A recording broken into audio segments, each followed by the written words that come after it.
নতুন দল গঠন করে রাজনীতির মাঠে নামতেই এবার মামলার জালে জড়ালেন দক্ষিণী সুপারস্টার ও রাজনীতিবিদ থালাপতি বিজয়। সাম্প্রতিক এক সমাবেশ দিয়ে নতুন করে আলোচনায় আসেন এই অভিনেতা। ক্ষমতাসীন বিজেপিকে ফ্যাসিস্ট আখ্যা দিয়ে এবং নরেন্দ্র মোদীকে চ্যালেঞ্জ ছুড়ে দিয়ে যুদ্ধ ঘোষণা করায় অনেকের প্রশংসাও পান তিনি। কিন্তু প্রচারে নামতে না নামতেই বিতর্কের নাম জড়ালেন বিজয়।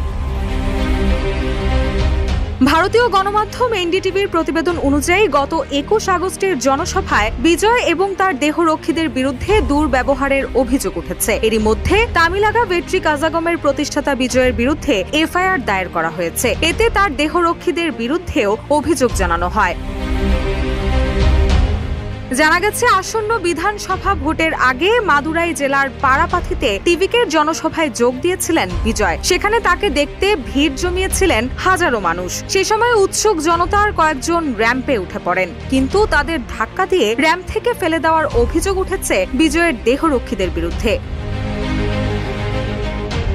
এদিকে ওই সমাবেশের একটি ভিডিও ভারতীয় সংবাদ সংস্থা ANI শেয়ার করেছে, যেখানে দেখা যায় টিভিকে প্রধান বিজয় র্যাম্পে হেঁটে যাওয়ার সময় একজন ব্যক্তিকে র্যাম্প থেকে ছিটকে পড়তে অভিযোগ রয়েছে বাউন্সাররা তাদের অন্তত 7 ফুট উঁচু থেকে ঠেলে ফেলে দেন। এরপর ২৬ আগস্ট শরৎ কুমার নামের এক ব্যক্তি পেরাম্বালুর থানায় অভিযোগ দায়ের করেন। তিনি পুলিশকে বলেন বিজয়কে ঘিরে থাকা বাউন্সাররা তাকে মারধর করে এবং ছুঁড়ে ফেলে দেয়।